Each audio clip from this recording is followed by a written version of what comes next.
Derek, why'd you take your pants off? My balls was hot. I understand. Hi, my name is Derek Lewis, and There are possibly a billion YouTubers on the platform. While many have achieved success with their channels, numerous others have faded into obscurity or never gained traction at all. Some of these channels stand out as particularly disturbing, featuring people in strange masks or showcasing unsettling images. In today's video, we talk about YouTube's most disturbing channels.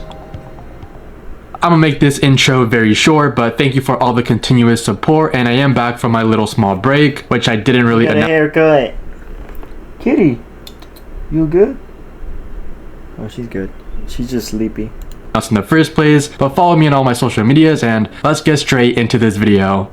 Kevin Leonardo. This first entry is more of a joke, but he has posted a few disturbing videos, and some may say that Kevin Leonardo is a pretty disturbing channel. Kevin Leonardo first started his channel on September 7th, 2021. However, before he started YouTube, he was already popular How to bottom. What do you mean by that, bro?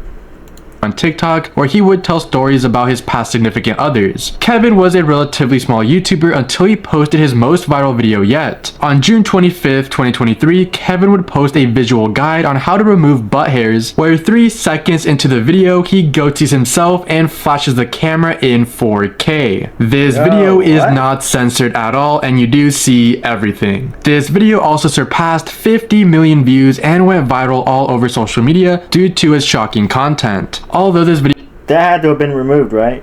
It was intended solely for educational purposes, its graphic content led it to become an internet meme. It generated shock reactions on platforms like TikTok and Twitter, with some users tricking their family or friends into watching it to capture their reactions. Despite receiving some positive and supportive feedback, the video also faced criticism. Some viewers claimed it was made to be provocative, deemed to be inappropriate, and argued it should be removed from YouTube. However, YouTube refused to take down the video, stating that it did not violate any guidelines. Although YouTube did age restrict the video. Now, Kevin Leonardo is not the What? Like he shows his asshole. What?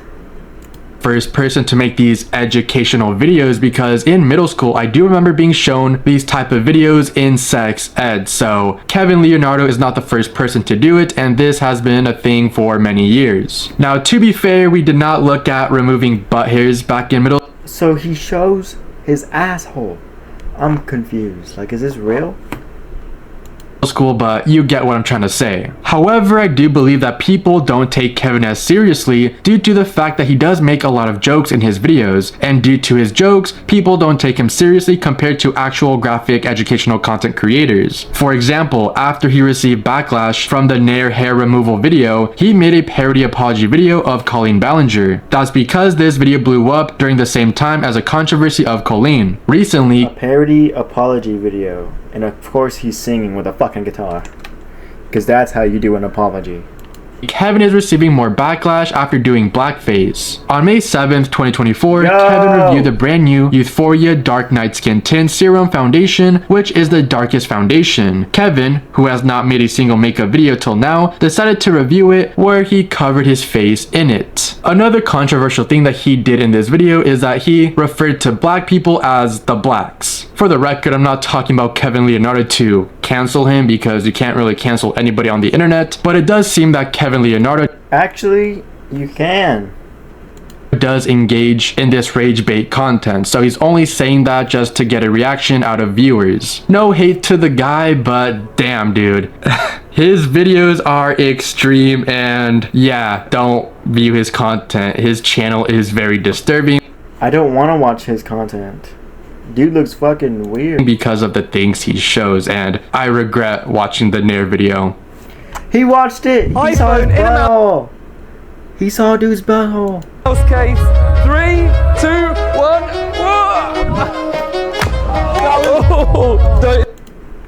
Piggy Soda. In 2022, a new analog horror series surfaced on YouTube called Piggy Soda. In all of their videos, it features a dog man. It has the body of a man with the head of a dog. In the first video, you have somebody in bed watching 2 human dogs on TV who are mechanics. Throughout the video, you see the person who's watching the TV pull out a Polaroid photo. However, you can't tell what the photo is due to how dark the room is. The person in the video then puts the photo in front of the TV, and then this happens. Right when when he puts down the photo, you see this distorted picture of one of the dog people, but it quickly resumes back to the show that features the dog humans. After that weird abruption, the video ends. This video is extremely weird. Why is there someone watching these human dogs on TV, and why did this eerie image of the dog man appear? I can't answer those questions just yet because the Piggy Soda YouTube channel has posted more videos, and it seems that this is some type of analog horror series. In their second video titled Dog Nightmares Childhood Dreams, you see the video start off with an image of a giraffe. Afterwards, it cuts to a kid's drawing of a giraffe. This pattern continues as you see real life photos of animals as it cuts to childlike drawings of the previous images. But for whatever reason, this pattern breaks by showing random photos such as this one of a family. It seems that every time this analog horror series shows real photos of people, they censor out their faces with a black box, which gives a very uncanny eerie vibe to it. The video also cuts to images of a home, which weirdly enough I get a nostalgic vibe to. I think that's because this old photo looks similar to my old childhood house photos, not because our places look similar, which they don't, but it's the fact that it has the similar camera quality and lighting. And when an analog horror video somehow uses nostalgia elements, it can captivate the watcher to engage in more of their analog horror. While the video shows off a few photos of the home, it later cuts to this image of a little girl standing in a hallway with her face censored out. This photo is pretty chilling. The video then cuts to somebody's POV, presumably the same person watching the TV in the first video. You see them picking up the drawings as we saw earlier, but then we see a drawing of the dog man outside of a window. The camera then pans to the window where you see nothing outside. However, if you light up the image, you could see the dog man outside. The next two videos on the channel are almost the same. Once again, a person is watching these dog man videos, which I do find a bit cute, not gonna lie. Look at this good boy. Bro's fishing. But after we see the dog, it cuts to a camcorder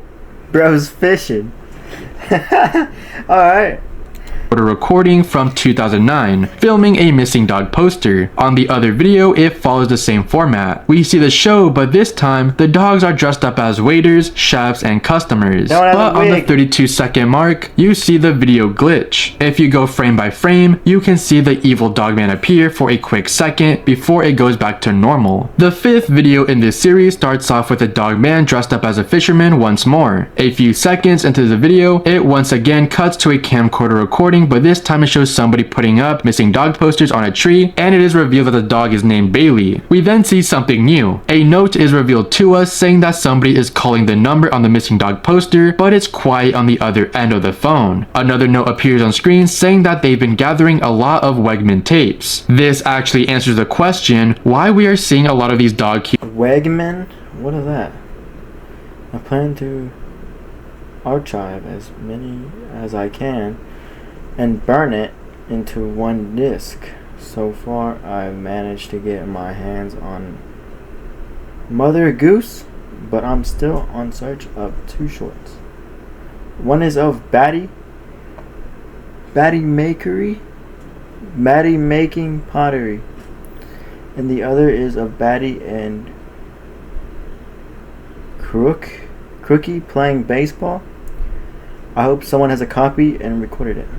What I remember from the Clay video. Human videos, because William Wegman is the man behind creating these dog videos. In fact, this analog horror series is using his work from Sesame Street, since these Wegman dog videos were featured on Sesame Street back in 1989. So it seems that somebody is watching these old Wegman tapes to hunt down some paranormal dog within the lore from the analog horror channel. I find it very unique how some analog horror channels use real shows within their analog horror series. In this same video, we find out the name of the main character, which is Emily. Emily is the girl watching these Wegman tapes, and we later find out that the girl in the hallway is a photo of Emily. However, her photos are still censored out, but this time with a drawing of a dog. Afterwards, we see a drawing of a young Emily holding hands with a man, but we can't see his face. But if you zoom into the drawing, you can see a tail, meaning that this is the dog man. Emily then decided to do some exploring in her house, which then this happens. Bring a little magic into Yo, speaking of dogs, look at this one. your living room We're just watching Dog Man and there's a dog. with the Harry Coincidence? That is coincidence? I think not.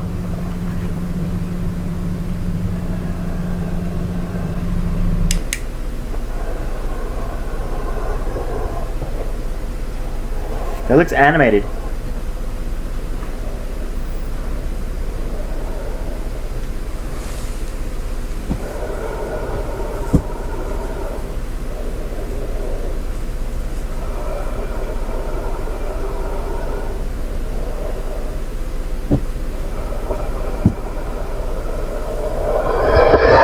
Yeah, very creepy stuff. Dude, that'll be a good video game. Not even gonna lie, that'll be a good game.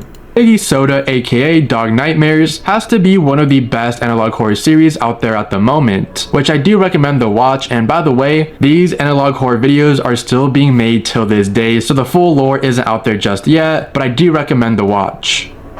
CC Lemon. CC Lemon is this very obscure Japanese YouTube channel that showcases CC, I presume, looking into the camera for a while. In all of her videos, she is wearing an extremely creepy, uncanny mask of a woman. In all of her videos, she doesn't say a word, and you awkwardly hear the background sounds, but sometimes she would put Japanese music in the background. Weirdly enough, almost every video of hers is age restricted because it goes against community guidelines. I have no idea why, because in all of her videos, it's just her looking into the camera, and there's nothing that goes against community guidelines from what I can see. Well, she does have a video titled Belly where she plays with her stomach, but that video is not explicit at all. But for YouTube's sake, I will be blurring it out just to be safe. She started her channel on February 26, 2008, and would post her first video in November of that same year. The video is titled Agawa Studio Female Mask 4, and in this video, she is just looking at the camera without saying a word. She also appears to be very nipply, and from the looks of it, I believe it to be a full latex suit of a woman, meaning that CC is wearing a woman's mask that also has breast attached to the mask. There is a good chance that CC is actually a man who is cross-dressing with a woman's mask, but I can't really confirm that since there is no— That is...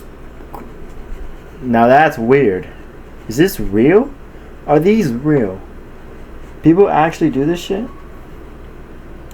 face reveal video. The only thing close to a face reveal video is her third video, where we see CC taking off her latex mask, where we then see that she's wearing another black latex mask underneath it, which does look pretty scary. It doesn't really matter what gender they are, because if a man or a woman dressed up like that, it will be equally disturbing. CC would post her last video on December 5th, 2010, where once again, she'll just look at the camera and not say a word. I'm very curious as to why she is making these types of videos, but the question will never be answered. However, I did find another channel that's similar to CC Lemon, and the channel is called Simone Latour, where once again you see somebody wearing these latex women masks, staring into the camera without saying a single word. The channel was made on November 10th, 2009, and Simone's last video was posted back in 2014. By looking at Simone's hands, you can tell that is a dude.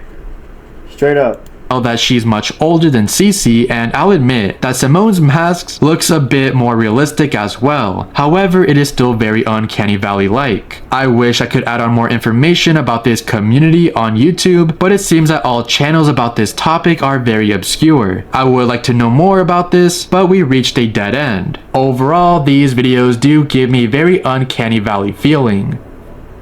Breathe Play. This YouTube channel by the name Breathe Play has some very disturbing videos posted to their channel. This channel was first created back in 2007 and has only 699 subscribers. Very small obscure YouTube channel that nobody has talked about until now. Look, I've been on YouTube for many years and I've seen many disturbing videos, but my god, this channel has posted one of the most disturbing videos of all time. This video made me lightheaded, shaking, and overall very disturbed. On August 5th, 2007, the channel posted this video titled Rebreather Testing, which is a 46-second long video of somebody suffocating. In this video, you see a man dressed in a black latex costume with an airbag attached to his nose and mouth. There are no air holes in this costume, meaning that the man inside the suit can't breathe. Visually, the video is disturbing, but what makes this video more disturbing is the audio. What you hear from this video is the man slowly losing his breath and and by each second, he breathes heavier and heavier until he starts panicking for air. Although he is panicking, he is still wearing the mask while you hear his blood-curdling screams underneath the latex mask. At one point in the video, he mumbles, "I'm dying." The comments underneath the video are just as disturbing because some comments read, "The ultimate video on YouTube. It never disappoints. I watched it thousands of times." I love the bit from 33 seconds where he's like calling for help. Would love to be doing stuff to him. For me,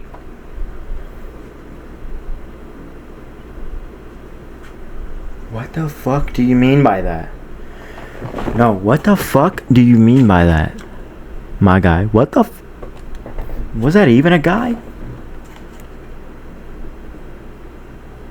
No, what the shiny hunk. That looks like a marriage photo. That looks like a photo at a wedding. Yo, shiny hunk. You have problems. Seek help.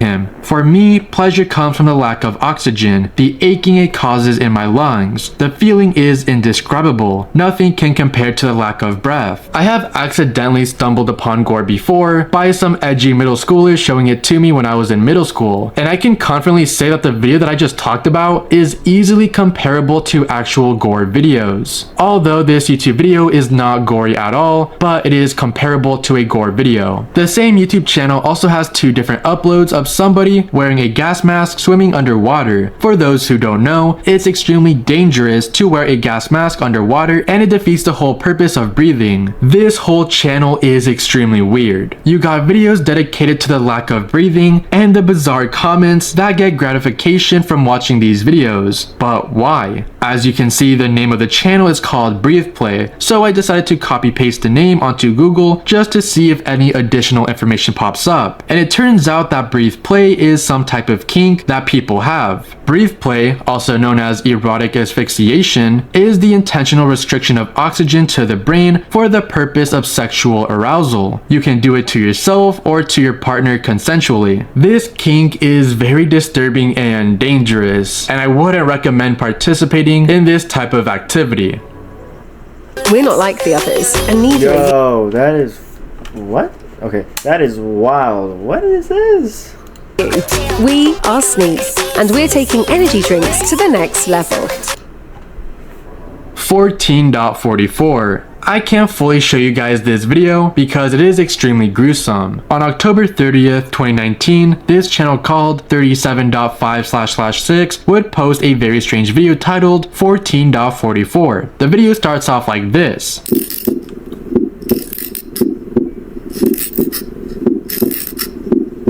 Afterwards, you get jump scared by a real photo of a flayed human which looks terrifying. And for the record, this looks nothing like the cartoon photos you see in school. Above the image of the flayed human, you see a message telling you to visit the link that is shown on screen. I hate to break it to you guys, but I am not clicking on that link because it is very sketchy and I don't trust it one bit. The channel also has more disturbing videos such as these. Bro, I wouldn't trust links either. Real shit, I would not.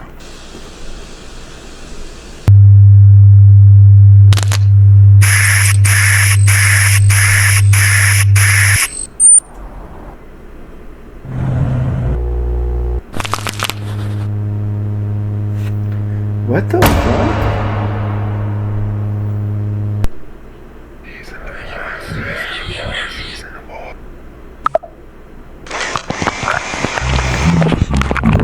I feel like I'm getting cursed. Like, I'm not even gonna lie. What is going on?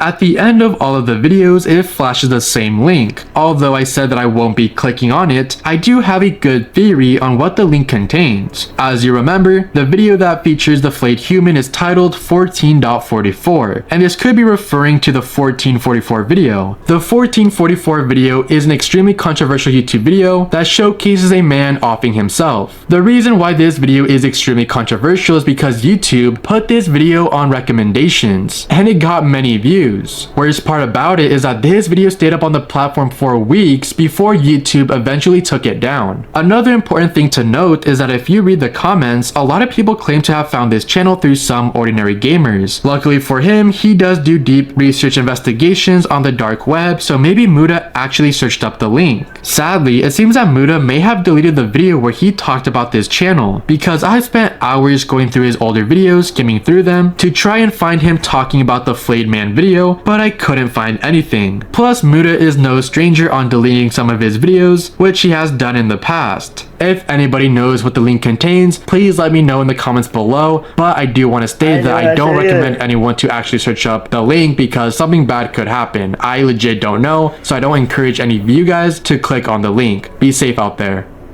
Thank you so much for watching till the end of the— On God, I ain't doing that shit. I like that though. I ain't doing it.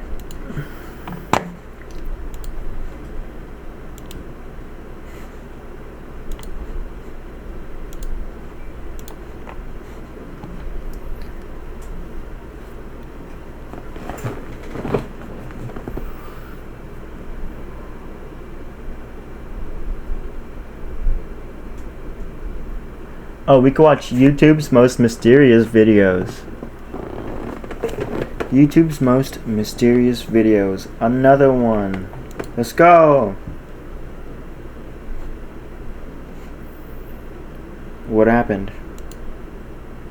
When you wash your body, do you use a moldy loofah, a dirty washcloth, or you're that guy that just uses their hands while only scrubbing your pits? How do you get a moldy loofah? How the fuck? I know what you're thinking. What exactly is a secret? I clicked on the wrong one. What the heck? Didn't I click this? I thought I clicked this. YouTube's most mysterious video. I know what you're thinking. What exactly? What?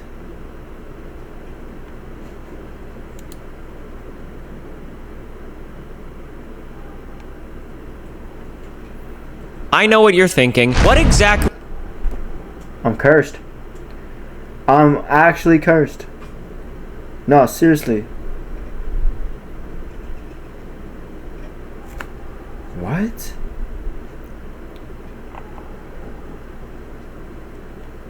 Okay, how about this?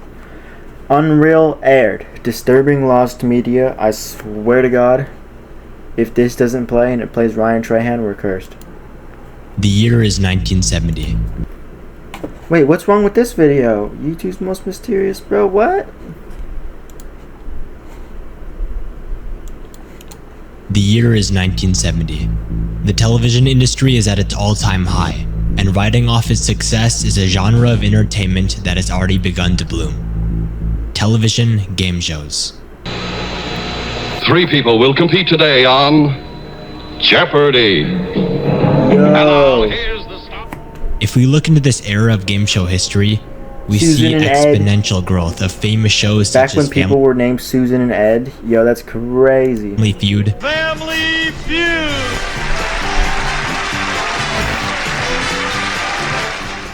and the $20,000 Dude, the audio is crazy.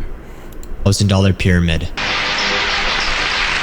This is the $20,000 pyramid. Today's special guest. But amongst the battle of This dude's audio sucks. Bro, turn up your mic. Bro. I'm having a like. these household names was a lesser known show. Successful, yes, but not enough to become worldwide mainstream. The show was called The $25,000 Great Temptation, or Great Temptation Never heard of it. Never heard of it in my life. for short. Great Temptation would make its debut to Australian television in 1970. On the Channel 7 network, also known as Channel 7, the first of many episodes to come would go live. The game show's premise was similar to that of another game show called Sale of the Century. There are 3 contestants on stage, and each is given questions that they must answer. If a contestant answers correctly, a set dollar amount gets added to their total score.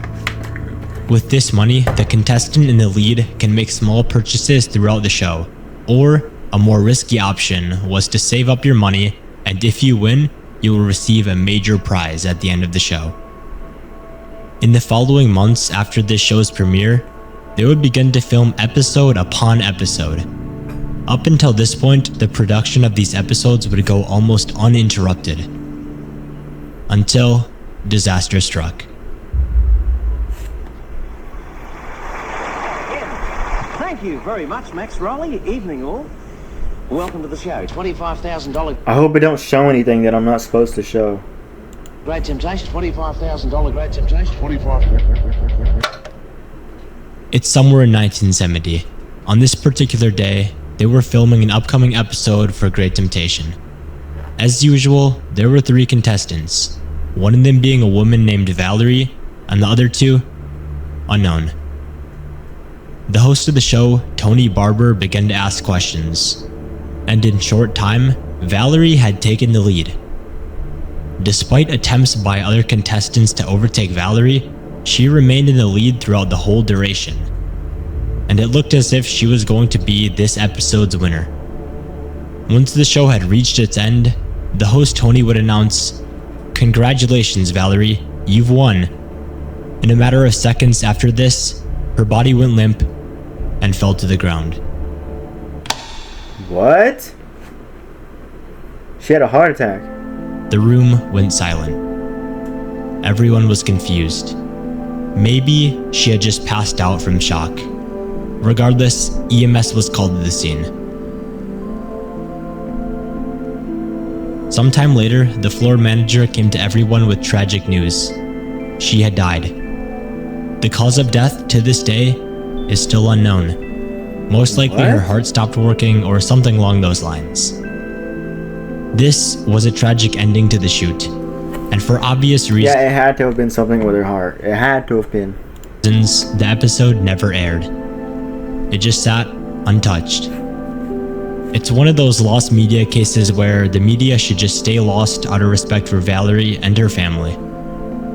After this incident, the show would continue for another 5 seasons before shutting down for good in 1974. To me, I don't think that there is any way this piece of lost media will ever be unearthed. The only people who will ever get to witness it are the ones that were there watching it live. And for them, it will stay lodged in the back of their minds forever.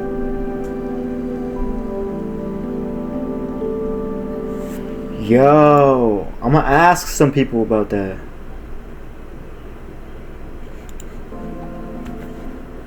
It's crazy. Samsung S24 Ultra in a mouse case. Here we go. Bro, shut up.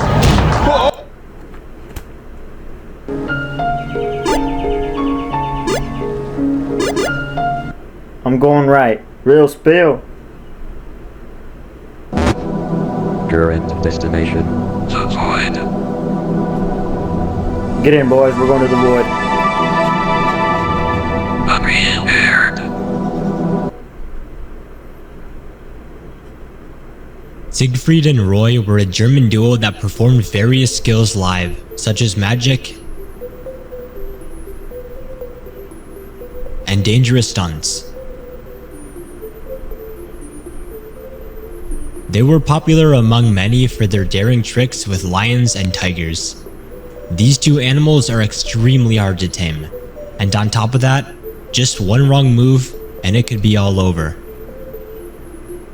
Siegfried and Roy first met on a cruise ship that Siegfried was performing on.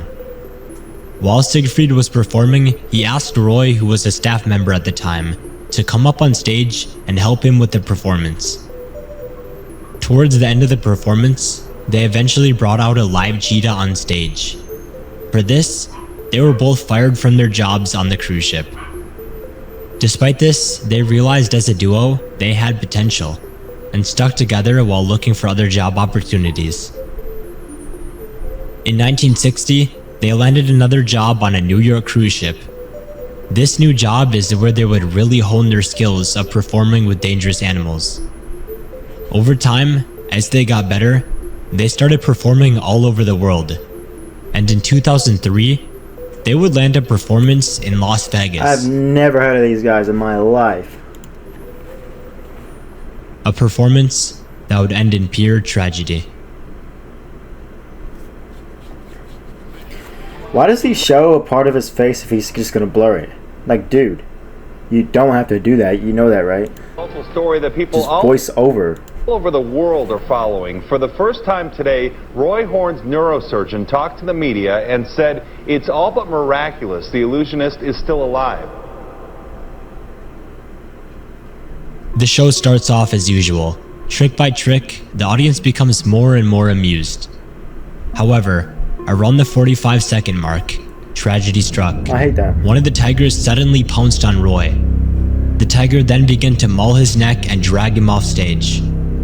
As the tiger was mauling him, people in the audience started bolting to the exits. In the matter of seconds, someone picked up a fire extinguisher and sprayed the tiger down with it, subsequently stopping the attack. From this, Roy was bleeding profusely and was instantly rushed to the ER.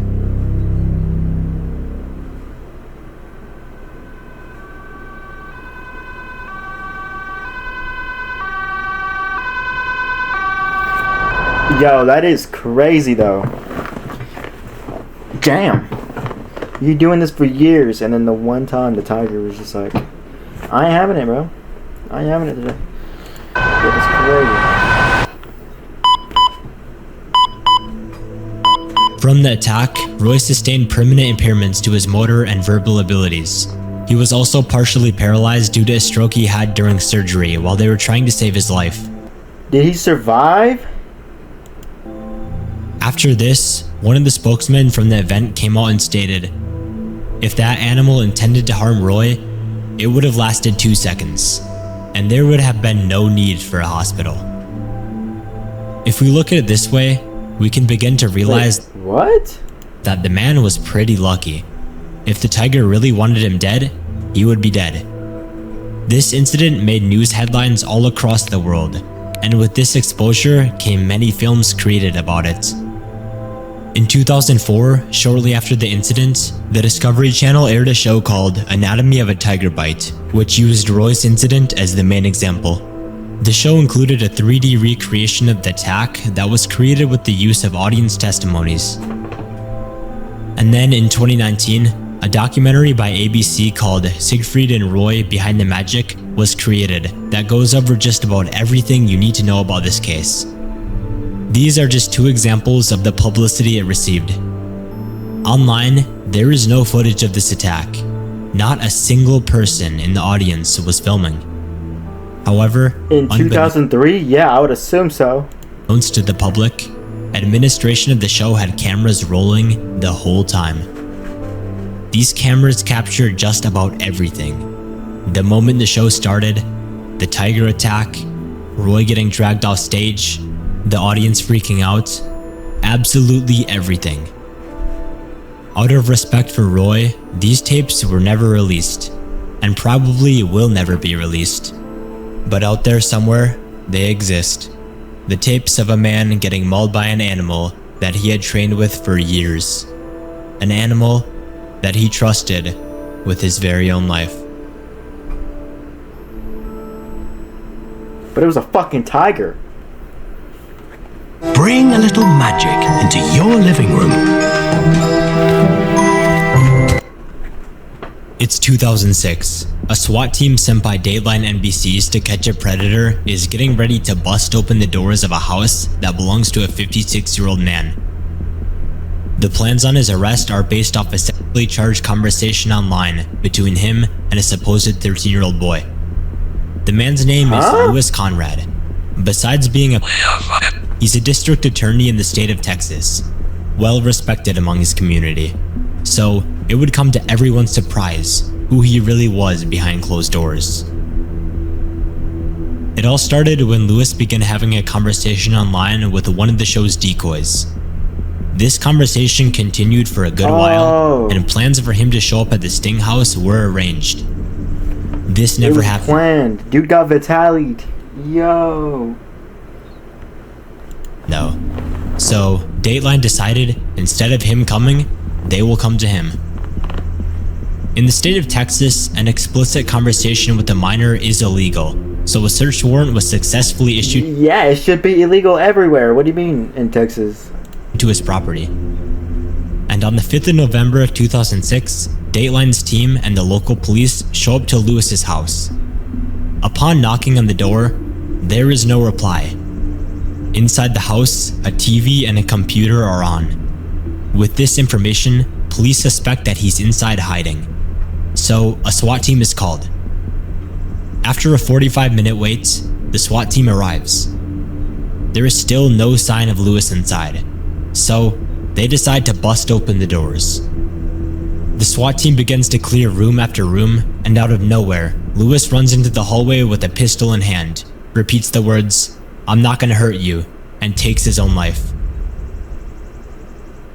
Yo. You were the one talking to minors.